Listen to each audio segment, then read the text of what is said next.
Welcome to the Stanford Cardinal Dynasty. Today we kick off Season 1 on the road against the Hawaii Rainbow Warriors.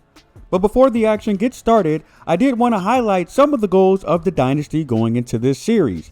Our number one goal, just like any Dynasty you start in college football, is to be crowned national champions. Stanford has not won a college football title in the modern era, last winning in 1940.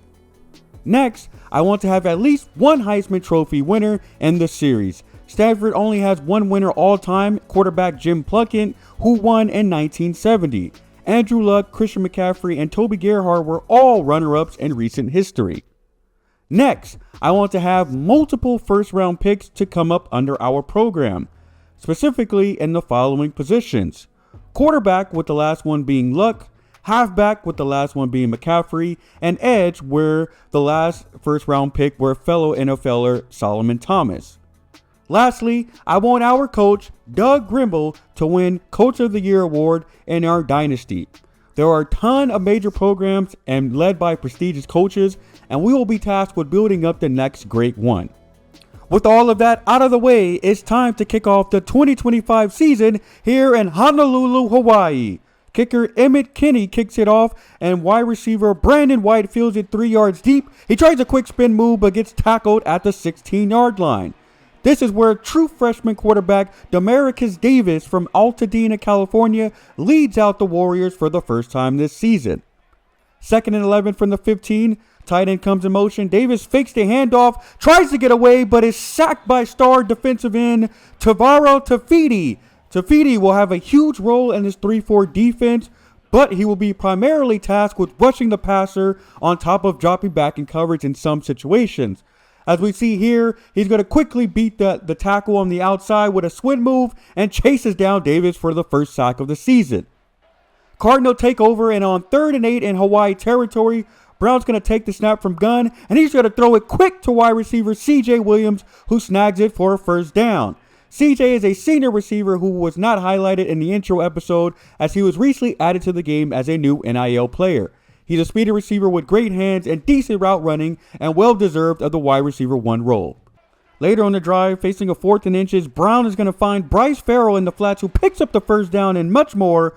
Farrell, a 5'10 speedster from Thousand Oaks, is probably one of the fastest players on offense with great moves to make people miss. He'll be in the slot mainly, but would also slide in as our gadget player. Stanford now faces a 4th and goal, and then Brown's going to try to hit CJ Williams, who was wide open and uncovered, but he missed him. Absolutely brutal miss by the QB there with a chance to score the first points of the game. Hawaii takes over now, backed up on the 7-yard line, facing a 3rd and 6. Davis gets a good pocket, and then he's going to find a wide receiver, Nick Cynical, who beats the one-on-one coverage for a huge gain. The drive does eventually stall out at the 30, and kicker Kansei Matsuzawa comes on and sneaks the field goal just through the uprights. Warriors strike first with 3. On the ensuing kickoff, Lucas Borrow is going to boot it deep to Stanford. Bryce Farrell is going to field it in the end zone 4 yard deep. He decides to bring it out. Stanford sets up, blocking up the middle. He darts up the middle, and they aren't going to catch him. They aren't going to touch him. 30, 20, 10, touchdown Stanford Cardinal.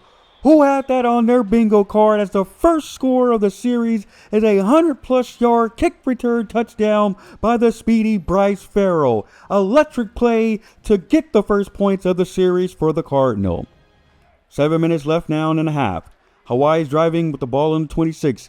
Davis takes the snap. He's going to try to dump it off to the flats, but it's intercepted by cornerback Cam Richardson.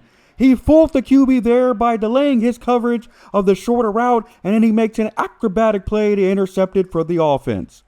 3 minutes left in the quarter now. Cardinal on the 47 when Brown's going to hit a quick man on a bubble screen, and it's Caden High who's going to take it all the way back, and that's going to be a touchdown as he picks up 2 good blocks downfield by his fellow wideouts. He takes it all the way to the house for the score.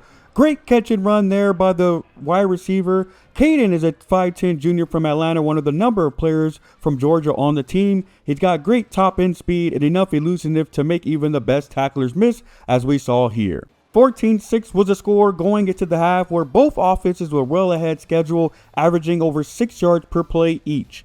The major difference was the one takeaway by the Cardinal defense and, of course, the special team score on the kickoff return.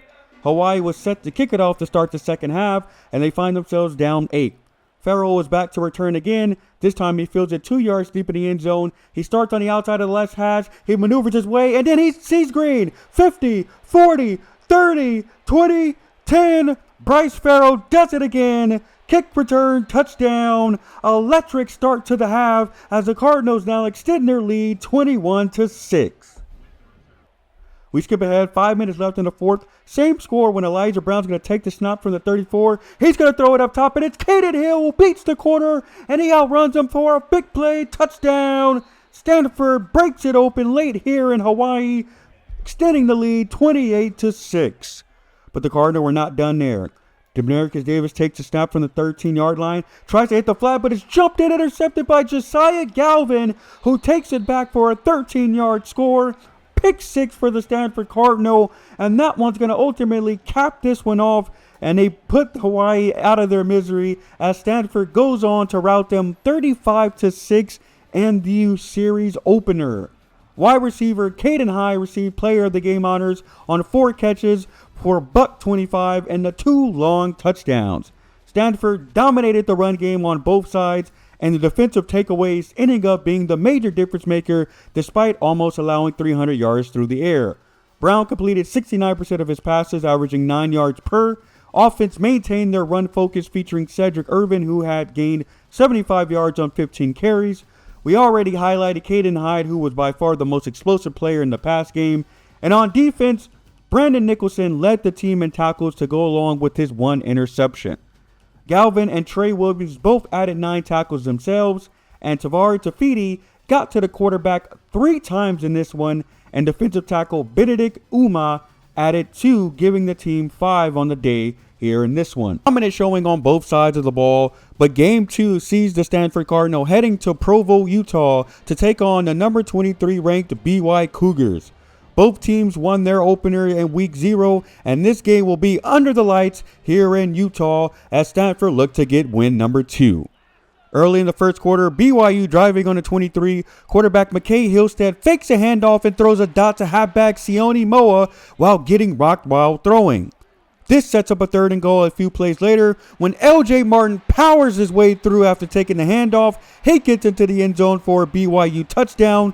Cougars take an early 7-0 lead. Coach Grimble finds his Cardinal team down early again, but in a much different matchup. The tight ends were spotlighted in this one as both teams both primetime players at the position, and Stanford made it a point to get Roush the ball early on. Here on 3rd and 5, Brown's going to find him open across the middle. He spins through a tackle and picks up a huge gain, converting the 3rd down in the process. The drive does stall out, and the Cardinals are forced to settle for 3, and the kicker nails it, making the score 7-3 in the first quarter. Second quarter now, BYU ball on the 33. Hillstead takes a snap from the gun. He gets good protection, tries to fire up the middle, but is picked off by linebacker Trey Williams. He's tackled inside the 40 after making a great read. Cardinal just sitting back in zone, and Williams kept his eyes on the quarterback the whole time, making this an easy play for the linebacker to come up with the interception, getting it back for the offense. Unfortunately, the drive stalls again, and Emmett Kinney comes on to kick a long field goal, and he drills it, cutting the lead to 1 point, giving the Cardinals 6 points on the game. Stanford quickly gets the ball back, and Elijah Brown's going to throw a strike to his star tight end Roush on the outside, who then outruns the defense, picking up huge yardage, tackled inside the 30-yard line. But on the very next play, Brown's going to stare down his slot receiver. He's going to try to fit it in there, but it's intercepted by the defense. That's Ali Isra, who was reading the quarterback eyes, getting the ball back for the Cougar offense. That takes us to halftime, where Stanford found themselves trailing 10-6. BYU was dominating the time of possession and had 40 more yards of total offense than the Cardinal. This game was looking somewhat one-sided despite the score, and Stanford obviously got some work to do. They do get the ball out of half, and they're going to start off through the air. Elijah Brown's going to target CJ Williams, but the ball is intercepted by Maury Bamba. He basically ran the route for the receiver, and they take away, setting up another goal line trip for the Cougars, and they cap this one off with another touchdown run by LJ Martin, extending the lead to 11. Stanford now reeling midway through the third. First and 10 for the 44. CJ Williams is going to come across the middle and then outruns the defense as he races for a touchdown of his own. Touchdown Cardinal. Explosive play to get back into the game. 17-12 the score now when LJ Martin's going to take the handoff. He's going to shove off a defender, then breaks it upfield as he picks up good block downfield by his offensive counterparts. He's eventually tackled down at the 1 yard line, and 2 plays later, he's going to cap off the long drive with a run into the end zone untouched for his 3rd touchdown of the game. Stanford's defense has been unable to keep him out of the end zone. BYU went on to shut out the Stanford offense the rest of the way to a 33-12 victory. Martin finished with 108 yards on the ground to go along with his 3 touchdowns. Stanford was unable to stop their opponents all game long, surrendering 435 yards on a staggering 7 yards per play. The offense was stuck playing catch-up, and the 2 turnovers did not help. Brown was efficient again, but the script was not in his favor as 38 attempts is way more than we wanted to see out of him, and we had to abandon the run game early on. Roush and Williams both had good games with the latter scoring, but Williams definitely needs the ball more. Colin Wright had 15 tackles at corner, which tells a story on how bad the passing defense was. We did rack up 3 more sacks, but it was not effective in impacting the opposition. The team has some work to do heading into ACC play in a couple weeks. Before wrapping up, I wanted to provide an update on the recruiting trail as I did restart the Dynasty in order to get a few NIL players on the initial roster. With that, we got a whole new pool of recruits to target as well.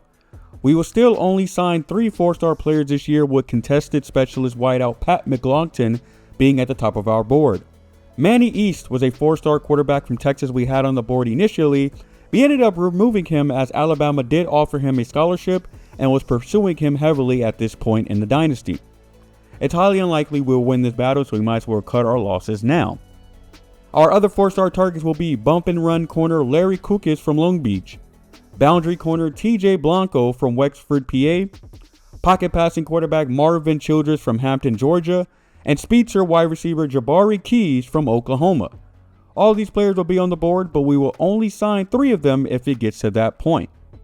Our 3-star prospects are highlighted by dual threat athlete quarterback Josh Pinto from Texas, who's a gym raw strength center Dallas Kuntz from Virginia, and then lastly gym north-south halfback Kyron Maryland from Texas. So that will wrap up today's episode, and once again very excited to kick off this series in the Stanford Dynasty. If you like today's episode, please hit that like button and subscribe, and I'll see you guys next time.